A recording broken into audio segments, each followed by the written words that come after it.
to address an issue that has deeply affected the entire nation and its medical community. In the wake of a tragic incident involving a young doctor who lost her life due to a faulty elevator trapping her for over 40 minutes.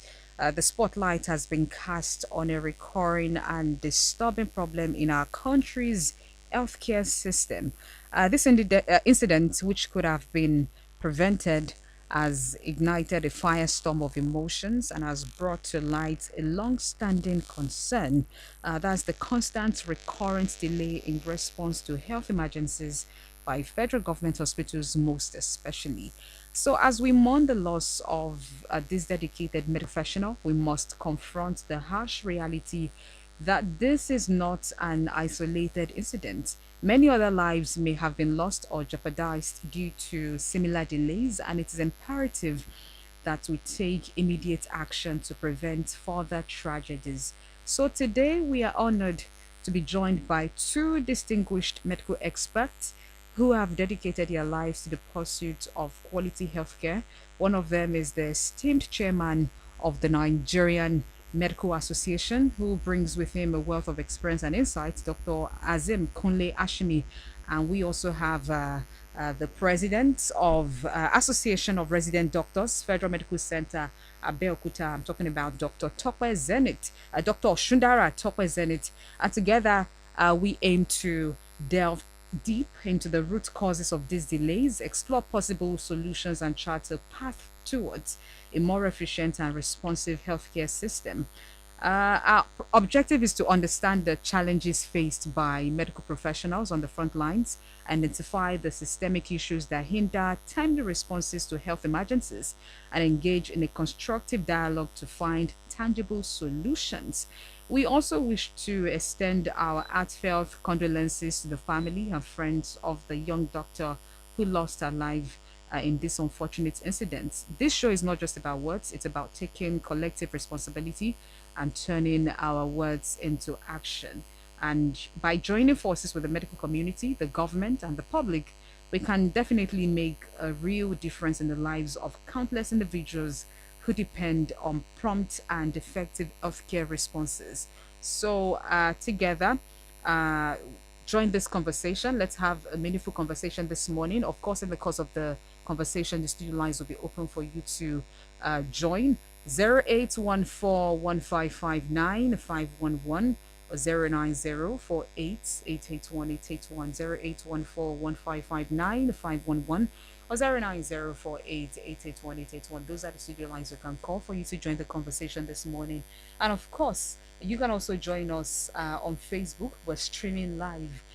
Feel free to drop your comments. I'll be reading them once I find any comments. Then there, Smash 88.1 FM on Facebook. Smash 88.1 FM. And of course, we're also live on YouTube. So on YouTube, Facebook, you can definitely join the conversation. Once again, my name is Oluwaseyi Daudu.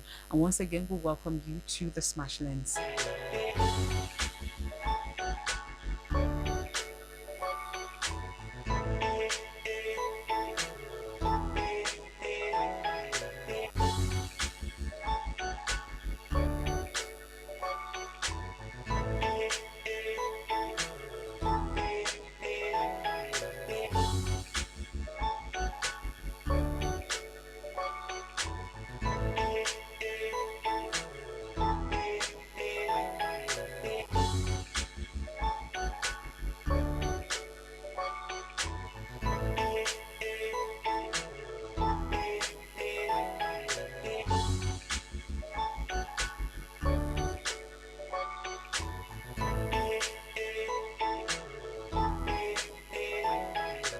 All right, once again, it is the Smash Lens right here on Smash 88.1 FM.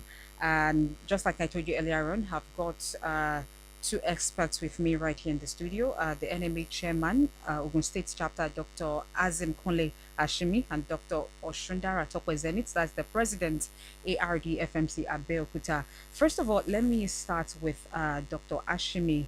I'd like to, first of all, let me, by the way, accept our condolences, over the death of your colleague. What's the latest development as at this morning regarding the stand of the enemy about what happened? Well, the stand, thank you very much for having me. Good morning, everybody. Good morning, my brother. Um, the stand remained the same.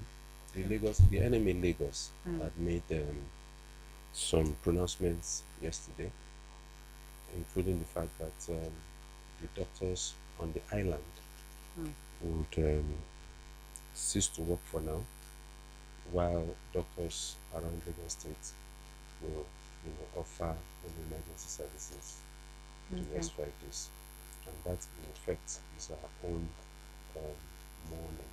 Mm, Um, that life is an expensive life mm-hmm, to be lost.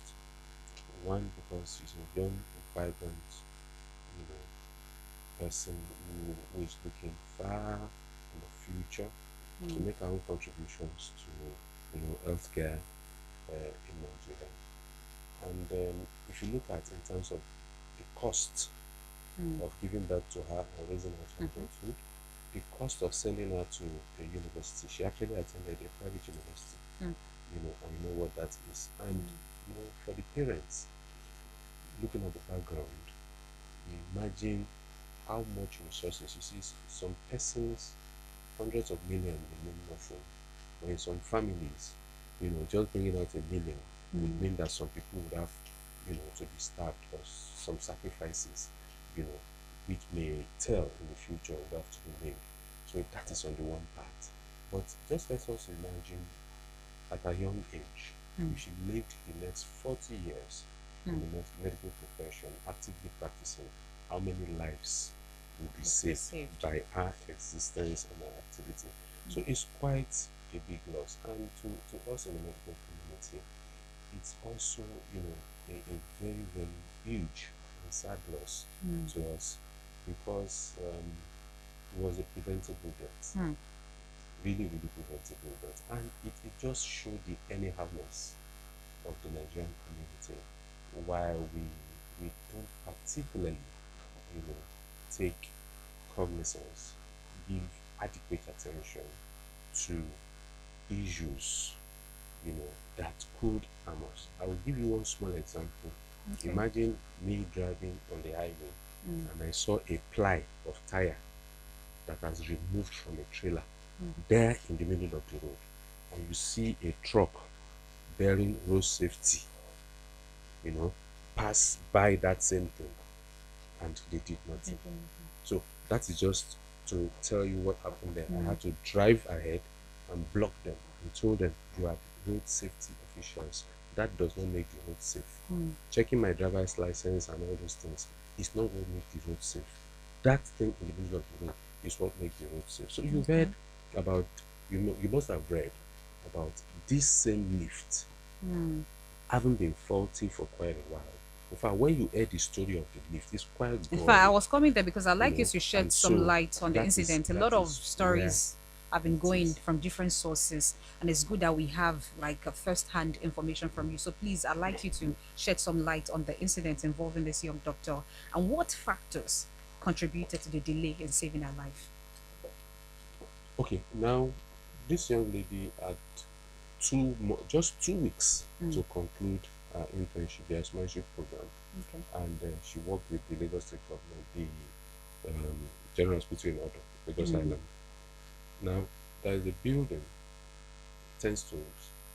The house officers live on the 10th floor, mm, and of course, if you know the island well, it's difficult, to get food mm-hmm, around where she is. Ordinarily, in some places, a working doctor or nurse in mm, such an environment where there is high demand for service, mm-hmm, if you go to some climes, you find that within the hospital, of course, there's always something to get, mm, albeit even for free.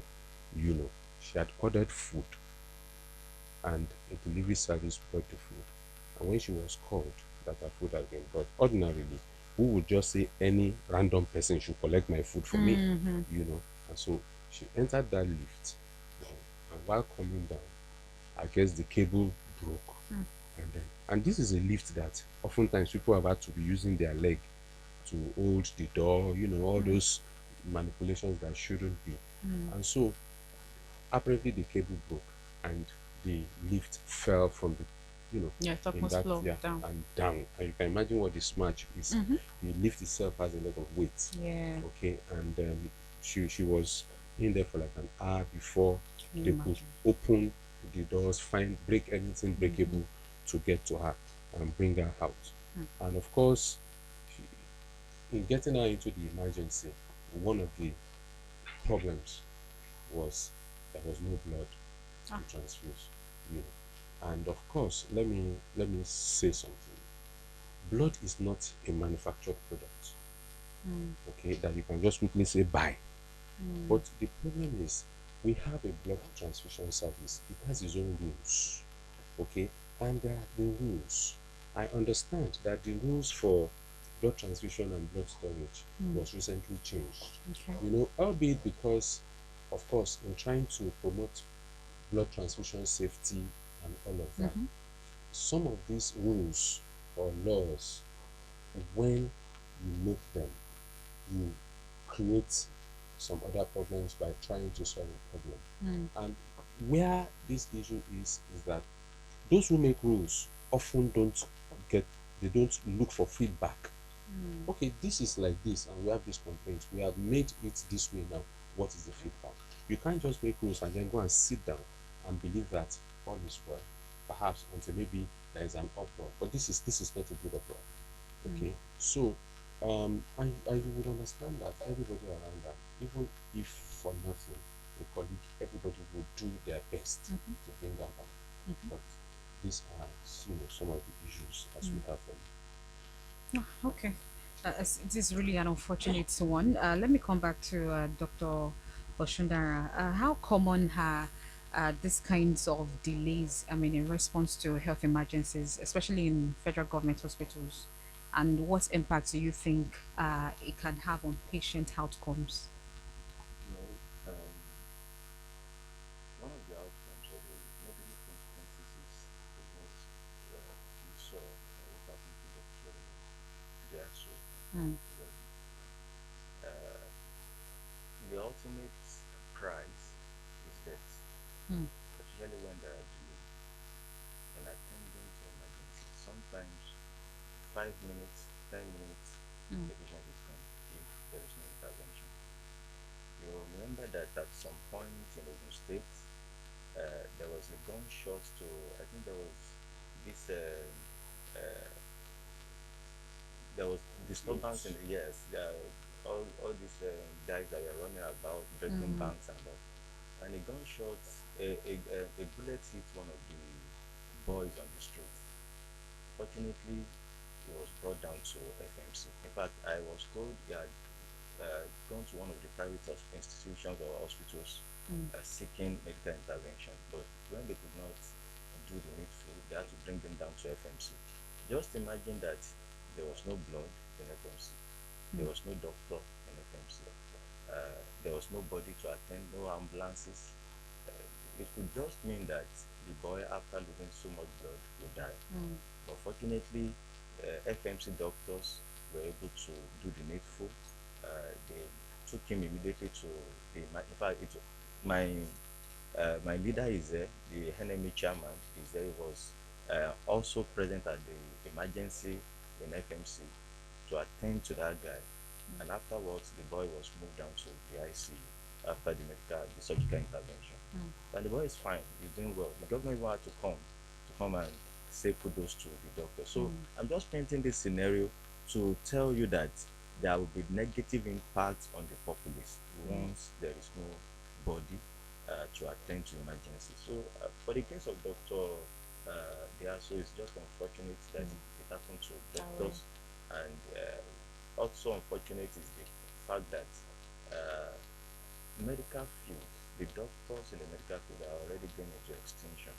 And I do say that it is almost becoming like the profession is an endangered profession, and doctors now are endangered species.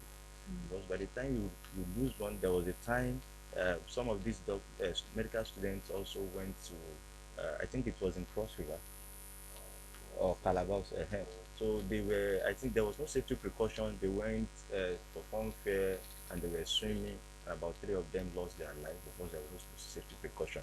Just like the same case with Dr. There's no safety precaution.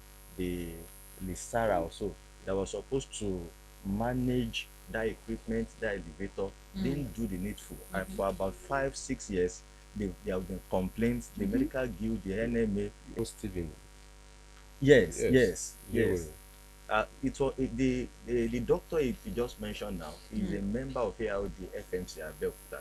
He went for a meeting, a national meeting, and unfortunately he had a cardiac arrest and they got to the hospital. In fact, there was nothing. There was no intervention, and the guy died. I understand that this is, I mean, recurrent. This is not the first, second, or third time that we will be experiencing similar situations. So I'm asking, are there any existing protocols or guidelines in place for handling emergency situations, especially in federal government hospitals? And if so, why are they not being effectively implemented? Okay, let me come into that. You see, the medical field in terms of its operations is not different from any other one, like a manufacturing company, a trading company, the Nigerian police, road safety, and all of that. Because there are also always three factors: Okay. man, machine, and method. But in all of it, the health sector is actually in a precarious state. In terms of man, I mean the healthcare workers, majorly the doctors and the nurses, and of course the other allied professions. Japa is not new to you, I mean, we're coming there. and it continues to happen. Yet, protocols are not set to even replace those who are living as they are living. And so you would have an emergency department with about, say, 30 doctors who already are doing the jobs of like 50 doctors, and they are overstretched. Yet, because of this same syndrome, and you know, it's a vicious cycle, the more that leaves, the more that will leave. Because those that are left behind becomes more and more stressed, and they just want to leave too. And it continues like that. This ditto for nurses, ditto for physiotherapists, ditto for psychiatrists, ditto for lab technologies or scientists and all of that. But let's talk about the doctors. So the more these doctors live and are not replaced, the more you have the ones that are on ground burning out, disgruntled, demotivated. The morale is low, yeah. And so the morale is basically low, and what they're looking for is an exit. So in that situation, you have defeated the man aspect of the cycle. Then comes machine. Okay, now this machine would also include in Dr. Disco's case even the blood. Okay, if she needed cardiac resuscitation, do we have AEDs? Do we have anything Necessary that we need? equipment. Do we have the necessary equipment in that center to be able to intervene? If she needed to be taken into the ICU, do they have an ICU? Do they have anything to intubate her? Do they have ventilators? Do they have all those things? Are they there? And the worst of all is that you get to some of these hospitals, something as small as scissors. When I'm talking of equipment, scissors, forceps, are also not just available.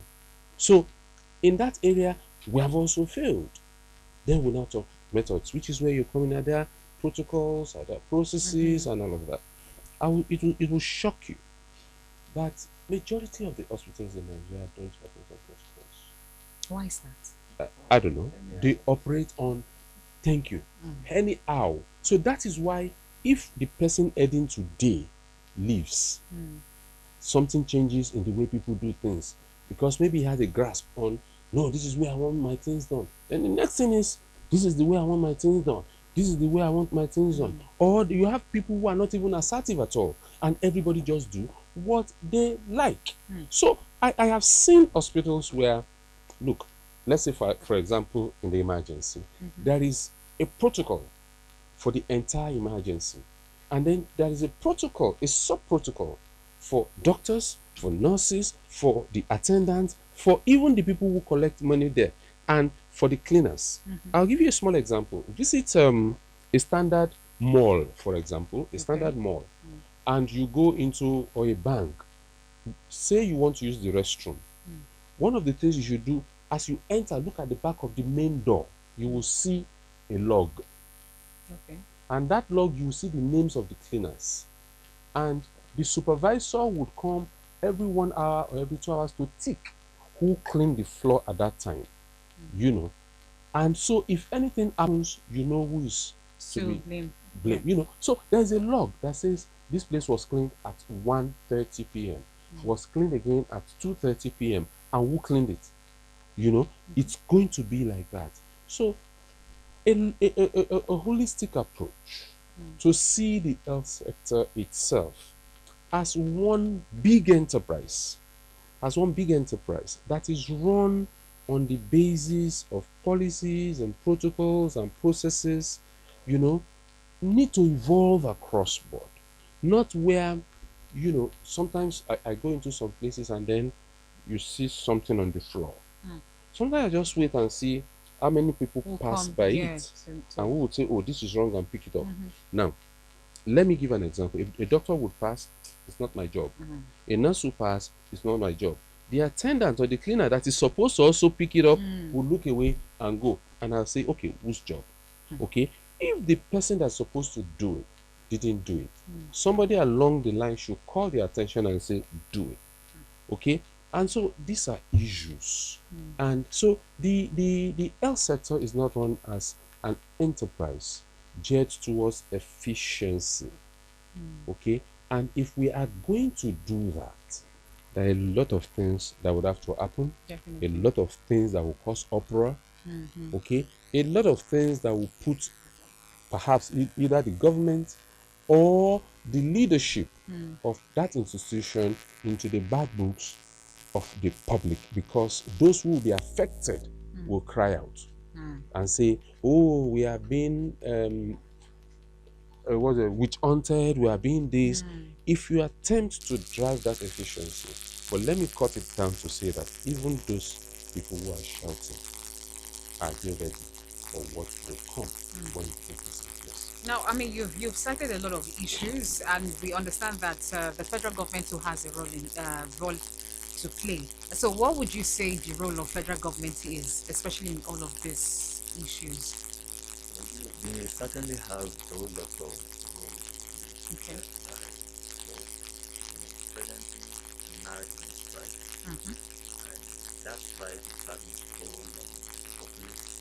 So the first thing is one, get adequate manpower so that you have people in strategic places to man those things that needed to be done. Okay. So if they can get that, it's a good step in the right direction. And the second thing is to get equipment.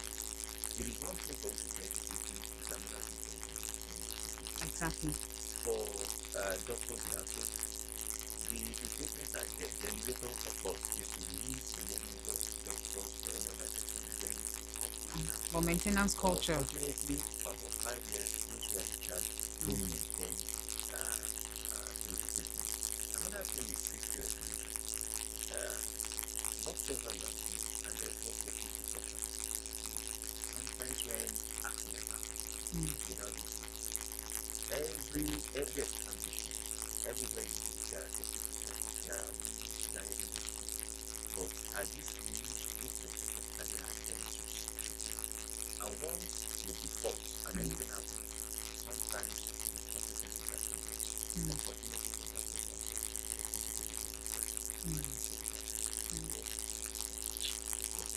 so the federal government, like rightly questioned, has so many ways to play in ensuring that those things that need to be fixed are fixed. Just imagine in an hospital, of course, like I did mention that doctors are already going into extinction. 1, 2, 3, they are getting jobs for the country. Some are dying, and the government is not doing anything. Where they are supposed to, what they are supposed to fix. It's unfortunate. It's nothing to anybody. Don't imagine that you walk into the hospital when you needed blood, there was no blood in the hospital. If there is no blood in the government hospital, what are we going to say about The private ones. non-government hospitals where, in fact, there is shortage of manpower there already. There is lack of the adequacy of equipment and all. Is there, but you expect to get the best from a general hospital in Lagos, not in Epokia. So if it is happening in Lagos, just imagine what will be happening in far Some remote other local centers. places. So if somebody is in need of blood in, say, Epokia, or say Iperindo, or these remote, very remote places, and the person feels that, okay, the next thing for me to do, or they get a cab or something to convey that person down to a general hospital where they are expecting maximum it will be attention, everything available. in place, everything available. Unfortunately, It's not there. There's nothing. It's quite unfortunate. You're right. So the Nigerian Medical Association has decided to go on an indefinite strike in response to their colleague's death.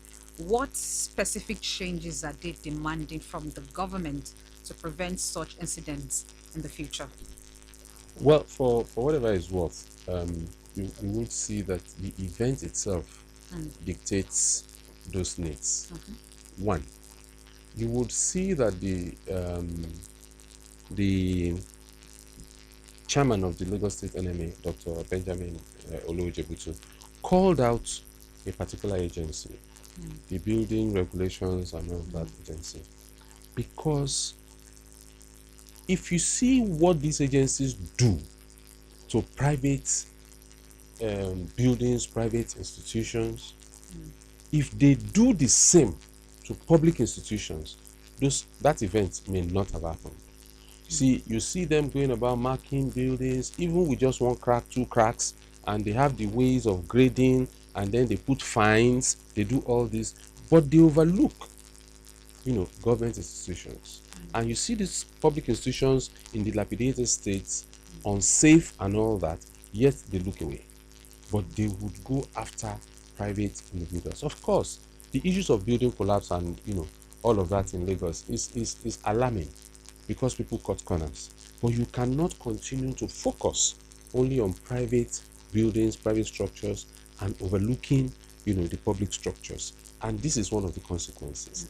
Now, secondly, is that, every hospital needs to have its own safety team or, committee, whatever, that goes around. And as a matter of fact, there have been requests because of this incident by members of Ogun State NMA that we take an assessment of all the institutions, and we're going to institute that very shortly. This week is gone. By next week, we're going to start, assessing all our institutions for the safety of our doctors. And to be clear, we have had incidences. Okay, we have had incidences, but we have not had something this big, something this massive, something this obvious, And let me give you an example. You have talked about the lift falling. There are doctors who have had needle pricks in hospitals. And I don't know if you can pretend to be a doctor right now. Let me implant some things in your head. HIV can be transmitted through needle prick. Definitely. Hepatitis can be transmitted through needle pricks. And you know that these things are difficult to treat. And the moment they come, especially HIV, it is not just the medical problem, but also the social stigma that comes to you. Who do you explain to that it was something that you got in the line of service or in the line of duty?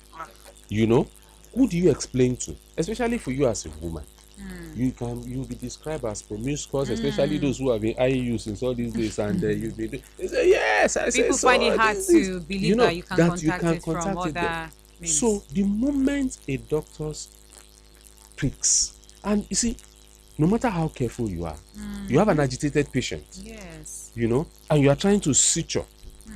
You have some of them, no matter the analgesic you give, their brain is still telling them, look, this thing is happening, especially in the emergency, and you have this needle prick. Wow, immediately you stop, you go and take the protocol of rinsing and all that. Can we ask it as a protocol for that doctor?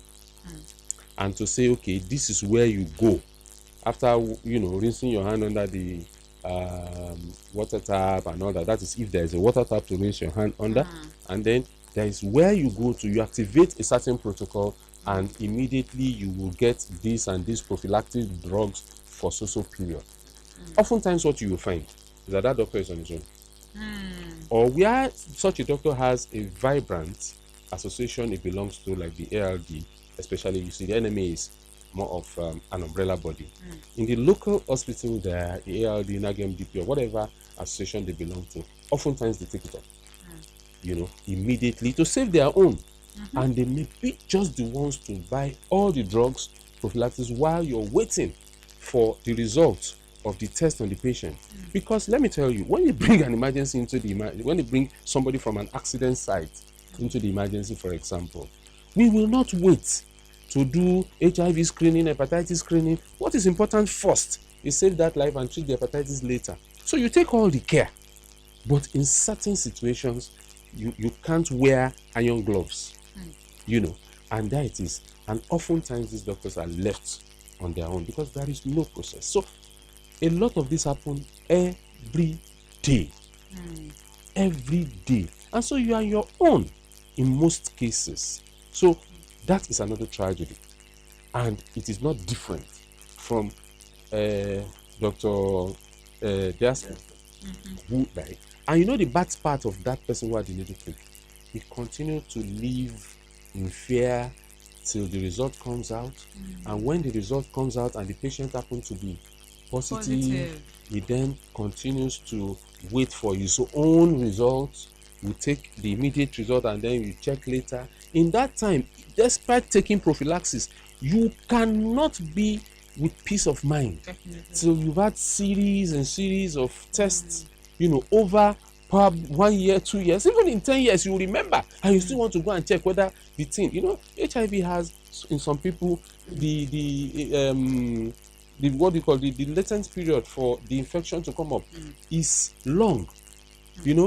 For some people, they caught the virus now, and within 3 months they are turning positive. Some people might be a year or 2 or 3 later. So you don't have that peace of mind. Their mental health is. You understand? So their mental health, you are becoming a doctor. It becomes a problem. So these are things that people face. You understand? And a lot needs to be done. And I think that people also need to start taking responsibilities, especially people who are managers of the system.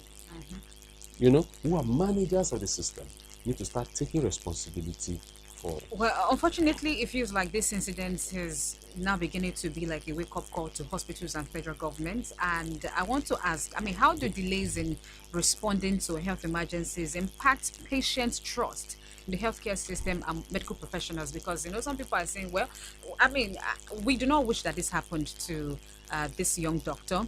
A lot of times, even citizens at large, people have experienced it such that, probably there's an emergency, they go to the hospitals and nobody's attending to them. They wait and wait, unnecessary procedures, and they have to move to the next available hospital. So how do we ensure that we, build trust, especially in the healthcare system again? At this point, I would say it's a little bit challenging and difficult because sick patients who are seeking one intervention or the other, whether medically or surgically. Because, like I would mention that in the place where I work, sometimes you have a doctor, just one doctor to attend to patients who are at the emergency unit. The same doctor that will do the emergency to go to the ward to attend to patients in the ward. The same doctor will have a call from the theater to come and probably do a routine thing. They will go there to intervene and do surgical intervention. So by the time another patient that is coming that doesn't even need any surgical intervention, probably the patient just wants to take the routine drug. The patient will now have to wait for about 2, 3, 4 hours before a doctor can attend to him or to her. So this kind of issues will not build the normal trust or the confidence of patients in their doctor. Now, and this is one of the reasons why it has been happening. Dr. Ashimi, the NMA chairman of the state, mentioned that most of the time you have pandemonium, you have issues patients getting agitated, a patient that is already agitated, a doctor that is fragile, the emotion is fragile, he is exhausted. In fact, he doesn't even know how to triage. And sometimes you see some of these patients, they will feel that their own issue is more important than the other The one. other So person. they will tell you that, okay, calm down to me, come and attend to me. So the doctor now gets confused. Wait, in trying to calm them down, sometimes you now have an injury and the patient will take off whatsoever. They begin to insult the doctor. You don't know what you are doing, you don't do this, you don't do that. Sometimes too, you should also understand that doctors are human. Some of them may not be able to control their emotion. They will fire back. What do you mean? Because I'm treating you, you want to do this. Before you know it, that on the face of the doctor. So all these issues, then you now begin to have negative words out there. In this so hospital, the doctors are not nice. In this so hospital, the doctors, they will delay you, they will not attend to you. And because of that, some of the patients, in fact, when they begin to imagine or begin to think about the experiences of the past in that same hospital, they will tell their relatives, don't take me to that hospital. It's better for me to die at home than to go to that hospital. Do you understand now? So the patient will now begin to seek help, either tradomedical In the wrong places. or spiritual. Go to churches, go to mosque, go to one afa, go to one pastor, go to Orioke, go to Orile. So many other means of seeking or addressing their health challenges. So this issue will not build trust. It will not build confidence in patients. Just imagine me walking to the hospital. In 20 minutes, 10 minutes, I've been told do this, I've done it, the doctor has seen me, and I do. In fact, it is the doctor or the hospital do not even need to advertise itself. It is the people that will not be doing, that hospital, they are doing well, though, they are doing this. And these are some of the issues that medical practice is facing. Okay. Okay, now Dr. Shura did mention something. See, oftentimes our patients feel entitled. And I will not blame anybody for this. But you see, especially in the cases of emergency. For one, I work in the emergency at Federal Medical Center of Abeokuta. And for those who know me, the emergency does not know a rich man or a poor man. The emergency does not know who came first. The emergency works on triage. If you've been there for 4 hours and I have told you, don't worry, you are the next in line to go in, and they bring somebody who needs immediate, like from an accident scene and all that, you become number 2 or number 3. Okay, but you see, even at that, there are people who come to the emergency and with their eyes they can see that you have been busy. You can see that there is a lineup, and because they are and then they have access to some media and all that, and you see, we've been here, you can't threaten me on my job. I will do what needs to be done. Your life is very important to me, just as those who came before you are important, or that person coming after you who deserve more immediate attention. But you can't come to me in the emergency and claim to be Buhari's firstborn, to be Prince Dapò Abiodun's sister, or even my own younger brother. It won't happen. Do you understand? What would be professional for me is to follow the ethics, do the appropriate triage, and taking the patient and do what we need to do. But then that is not where it stops. When you now come in, do I have what is needed to take care of you? There are some things that should be on ground in the hospital. There are some things that you should provide. In the case of dire emergencies like accident victims and all of that, we can go to the whole length of even going to the pharmacy and taking immediately on loan on your behalf and do everything. But there are people who walk in and you are coming to the hospital where at least there are some fees to be paid, and you come without a dime. Okay, I cannot help you. The system is not built like that. It is not totally free health. It is subsidized health service. Okay, and there are people who will do better with insurance. But they say, when I'm not sick, why should I go and put my money somewhere? There is national insurance scheme, and there is a state insurance scheme. But our people are like this. I'm not sick, so why should I be putting my money somewhere? And when now they become sick, trouble starts. I've told people that, you see, the wisdom in insurance is that even if you are putting 1,000 naira there every month, and in the 12th month you have only 12,000 naira, when an issue comes up and demands 1 million, you will get your service. But say no. So that greed, that selfishness is what has not made insurance to thrive in this country. So when patients come to the emergency, now, for example, in FMC Abeokuta, the catchment area for the emergency in FMC Abeokuta is very wide. People come from as far as Lagos, okay? When the system there is overwhelmed, or sometimes because they just feel, if I go to Lutz now, there will be this. So they're coming to Abeokuta. In Ibadan, in Okeogun, from Ota, Ipokia, and all those Ogun Water side, towards Ondo State, they all come to FMC Abeokuta. And there is, no matter how large the emergency is, it will still become overwhelmed. Yeah. Okay? And oftentimes, we have, when we finish managing patients in the emergency, when they become stable, is either they are discharged or they are moved to the ward. But it becomes a big problem when we need to move patients to the ward and the wards are full. And the kind of patients that fill the wards? Patients who have not been able to pay their bills. And they stay there. And it is so bad. Let me say two things on air now. There are some people who are so terrible that they feel so entitled not just to the healthcare system but to their relatives at home. I have seen a situation where a woman insisted that her husband must be the one to come and pay. We need to get blood, let my husband come. We need to get this, and we didn't have anything. Not in FMC here, but it's another hospital that I worked long ago, and she eventually died. And you know what happened? While we were trying to trace contacts, open her bag, 65,000 naira was there. This was more than 15 years ago. Yes. There was also the case of a 23-year-old young lady who had ectopic pregnancy and was bleeding, was rushed into that hospital. And all she claimed was that she doesn't have money. Can you call somebody? I can't remember the phone number. Can you make promises? No. But eventually, because the hospital doesn't want this person to, she's there. Let's quickly do what we can do. And then, do you know that when she was put under, we wouldn't even get somebody to give consent and all that. She was able to manage to give consent. But we need to get some of our relatives to be aware. While they were searching her bag, her passbook carried 1.3 million. 1.3 million. And I have seen patients, relatives, who claim not to have money to pay for their wards. Who are on the ward? But the way our Nigerian hospitals are structured, there is really nowhere for patients' relatives to stay, so they hang around the ward.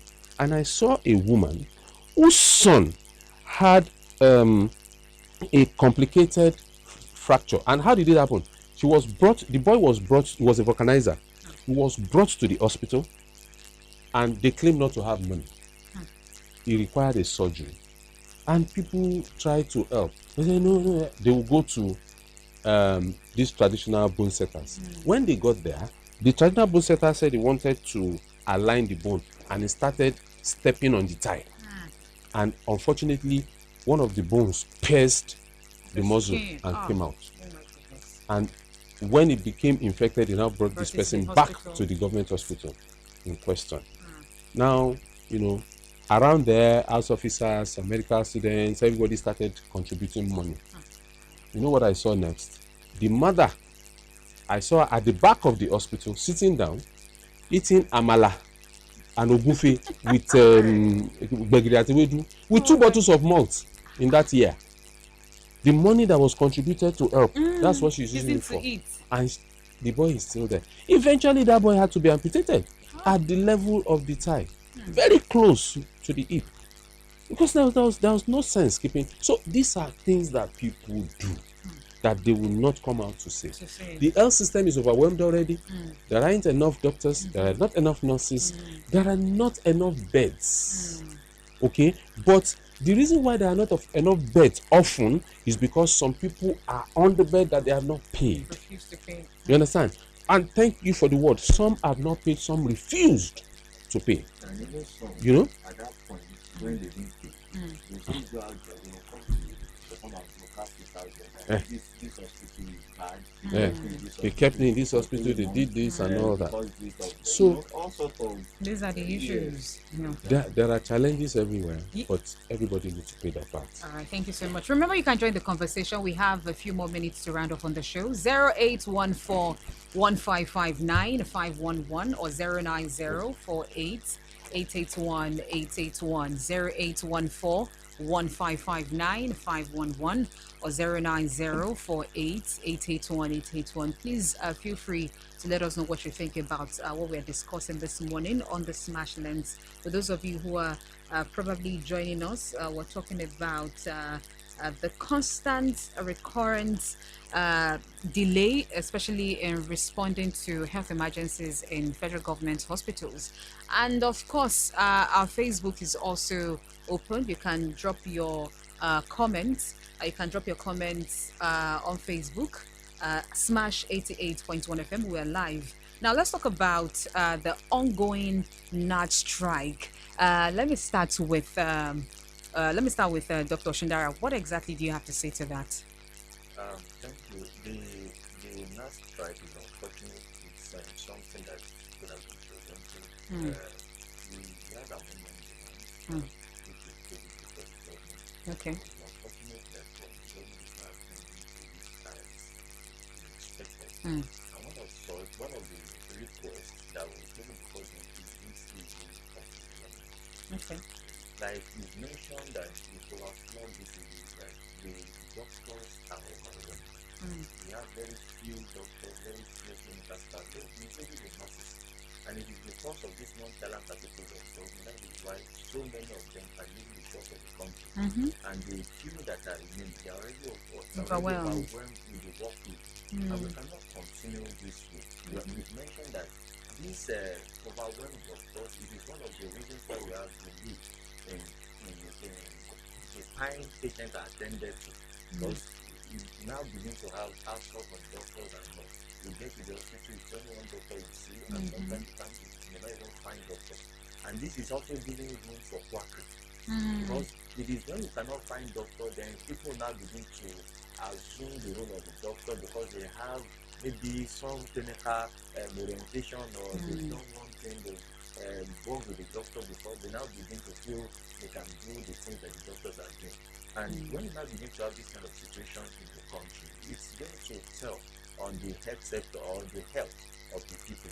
And you now begin to have practices that are awkward. You need to have patients, the quality of care. Even those doctors who are overwhelmed, by the time they see, like Dr. Diaso, we're supposed to see about 6,000 patients. A doctor to 6,000, which is even against what the WHO standard is. And you now begin to see doctors being overworked every now and then. So the quality of care, even to the citizen, is suboptimal. So it is one of the reasons why we went on strike. And there's so many other, there are deaths here and there, deaths as far back as 2016. Now, you were mentioning that hazard allowance. You mentioned that a doctor, when you have a midwifery and he's probably not sure if he's going to contract HIV or not, you get. And what the government is paying as an hazard allowance to some centers is still the same for 5,000 naira. What will 5,000 naira do when you have a midwifery? What will 5,000 naira do when something fatal happens to you? Sometimes you might be suturing and you probably the scissors or something treat you or damage your skin, and sometimes you have blood splash on you.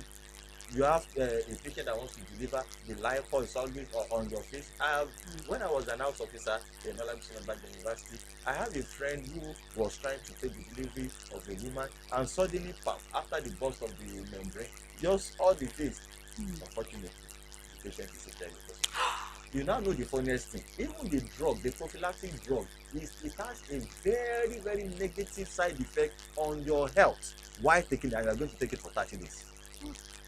Once you begin that drug, you are not likely going to go out of your house because you will be so weak, so fragile, unable to do so many things. Your condition, the condition of your body, you cannot even say this is what is happening to me. You will then begin to find alternatives. Okay, maybe I should even stop. In fact, you will find people who will not finish that drug because of the negative side effect. And this is one of the reasons why we went on strike.